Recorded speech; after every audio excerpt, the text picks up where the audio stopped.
completely glosses over that it's not in King of the Hill. Doesn't even talk about when it's going to happen. They tried to get it to go. Nothing. He's like, so there you go. Good news. Not even addressing the unfortunate bad news part of it, which I guess we'll get to here in a second. Yeah. And then they move on to the balance changes. The only thing they mentioned in he said, now let's go on to some other changes. None of it really had to do with anything meaningful in gameplay, except for the nkey changes. Those were barely anything at all, which I guess that's all there really is to talk about. And there's not much there at all to begin with. And then they go to invasions. And the part where Derek is going over invasions is longer than the part about the crossplay and here are the changes and everything like that. So it's even longer than that, which again, do they not understand that nobody likes invasions? And they still went over it. Season of the Huntress, he went over how cool. Now you can tell they are trying to make it less agonizing because they are trying to make it so you don't have to grind it as much. I see they are trying to make it less of a grind, but they could have just said that. They could have touched more. All that stuff could have been in the patch notes, and they could have just moved on to something else. And then they went on to Peacemaker, and then Janet Cage. And then at the very end, where they could at least have addressed, like, hey, look, we're trying to do this, we're trying to do that, we have things in the works. No, they did another, I guess what used to be known as the belt match between Derek and Tyler Lansdowne. And then it was over.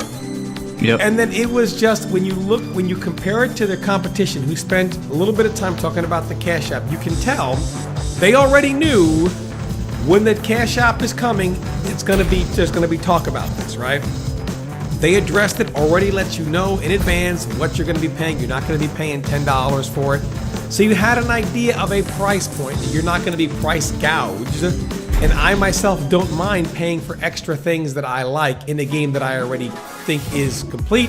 And I have faith that what I'm spending my money on will go to further development on the game in the future. Yeah. And the price was reasonable for what I expect in the future from the game and from what I have seen where I believe it's going to go. And then they went right into Eddie Gordo and addressed other issues that the community was talking about. And it was just very informative, and you can tell they had a good pulse on the community. That's what I really liked about Tekken Talk. Even if you don't agree with their decisions, they told us what they were doing, they gave us a roadmap, and then they gave us their justification for why they think they should be doing it. So, you can have your gripes with that, but the point is that they communicate to you. Tyler sat there, announced crossplay, and glazed over King of the Hill. And I sat there for a second. I was like, did I mishear that? Did I miss that out or something? And it took me a second. I was like, let me watch it back and then let me check what other people are saying online in case I'm getting it wrong, so I don't want to upload misinformation. But no, he just completely ignored it, ignored the Twitter beef, and then had the nerve to come out and say, we're on Twitter, we're paying attention, so send us over your queries or whatever. And I was sitting and I was like, am I on Earth 2 or something?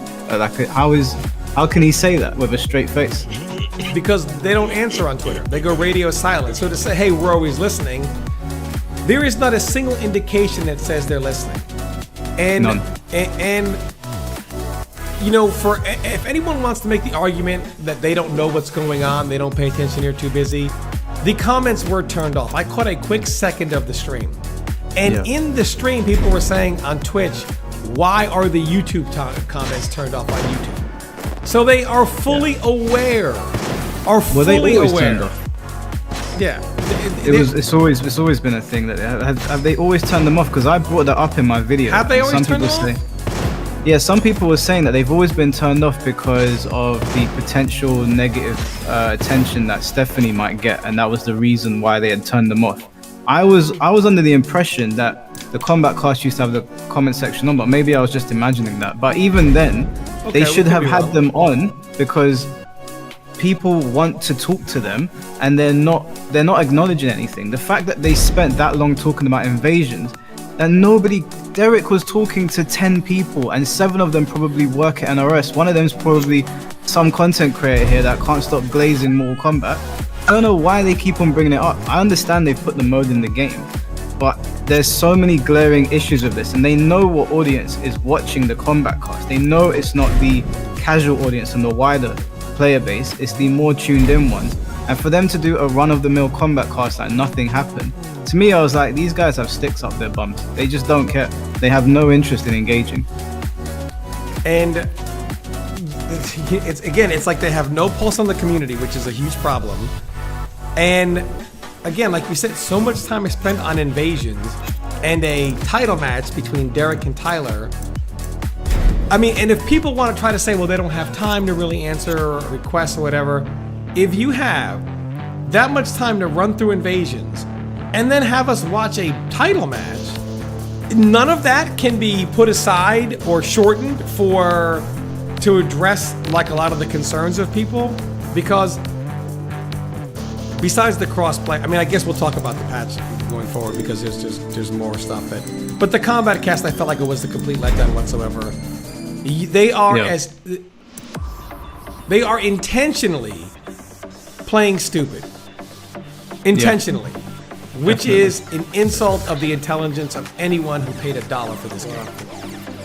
And I don't want to I don't want to do the whole thing where we point the finger at WB. I think it's high time that we start pointing some of that finger at NRS. Like this was their thing. They constructed the combat cast, and they just did it like they always did. Yeah, like because everyone's pop out is always, oh, Warner Brothers told us it, Warner Brothers told us it. But at what point are we going to be like, listen, like when are we not going to blame these guys as well? Even the way they were behaving on camera, the way Derek was behaving, like, not to be horrible to them because I don't know them as people, but if you're running a business and your customers are upset, surely you should do something. They didn't even have to necessarily address us directly if they didn't want to talk about it negatively, but they could have come out of a combat cast and made us all go, oh, okay, there's a lot of changes coming. They're not addressing us directly, but they've made changes that make me know, let me know that they've been paying attention, but they didn't do that either.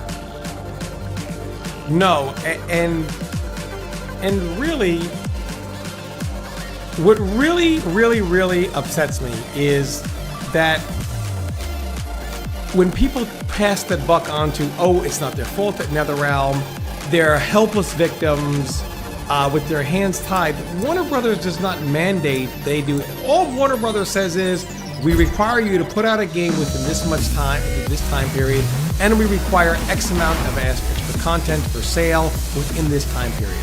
How they go about doing it or presenting it is completely up to them.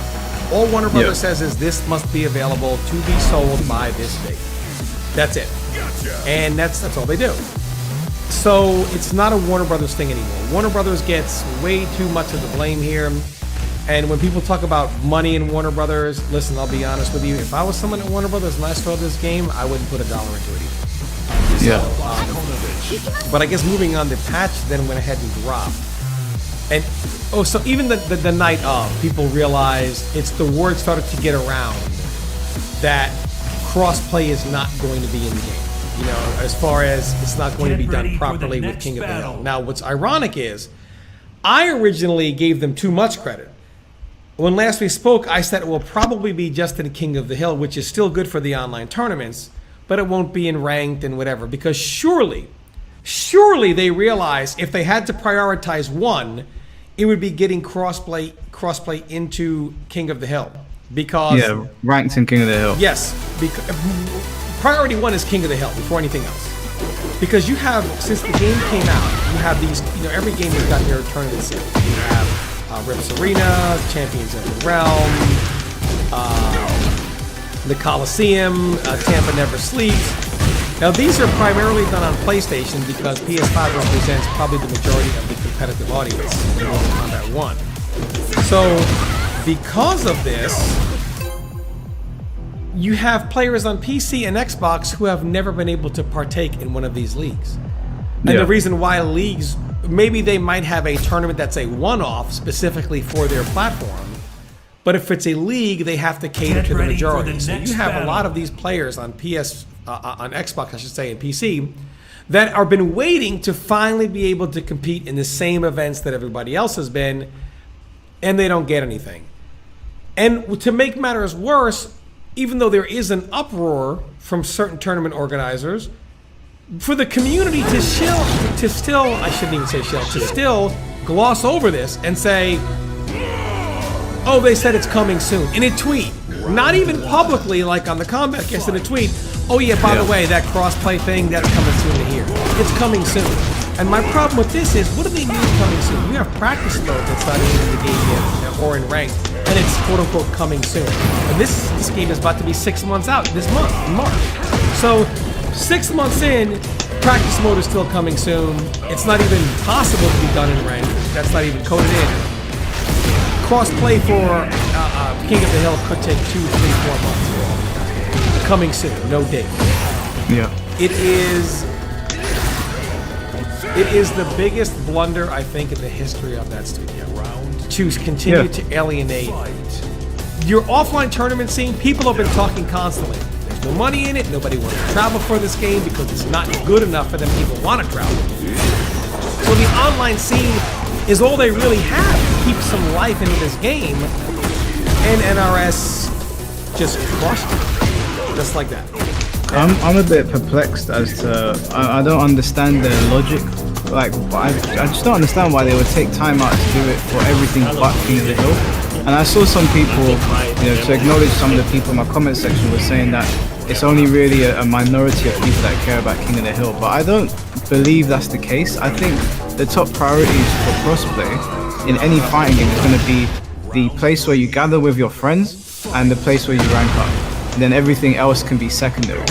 And the fact that King of the Hill is one of the premier features of Mortal Kombat in terms of playing online, and it's been completely glazed over, and just the manner in which they did it was their behavior on the combat class that annoyed me more than anything, because I think that when your audience acts a certain way, you should respond in kind, and it was like they were pretending, like you said, they were pretending nothing had happened, and then to just tweet it out afterwards was a bit like, this is exactly what happened last time. They're gonna go radio silent now. Crossplay to King of the Hill will probably get here in 2025 or whenever they feel like getting around to it. They'll keep on updating Invasions, like everyone gives a shit about Invasions. They keep talking about Talisman. I don't even know what the hell the Talisman is. I don't know what Derek was going on about, or what he was so giddy over. And it will be business as usual. We'll be right back here when, who is it? Is it Ermac that's coming out next? We'll be right back here when Ermac drops, and it'll be the exact same thing because they're not paying attention. Yeah, and really when I saw that, I was thinking, how could this be possible? And what really concerned me was, the question always gets raised, how is this possible? And I want to weigh in on this more, but just very quickly, keep in mind Mortal Kombat 11 was constantly, right? Yeah. But it sold 15 million copies. That is how it works. The message is you can keep doing what you're doing and nothing will change. In fact, you will continue to profit. NRS has failed up. Basically, they have failed. They tripped up the stairs. And if this were to happen in Street Fighter or Tekken, for any one of those two games to launch without crossplay, and then when they added to do this, they would be massacred. Massacred. In fact, the Mortal Kombat community that has the biggest little brother complex, they're so tired of Tekken and Street Fighter rubbing them on the top of the head like, good job, little brother, you have 10 people show up while we have 500.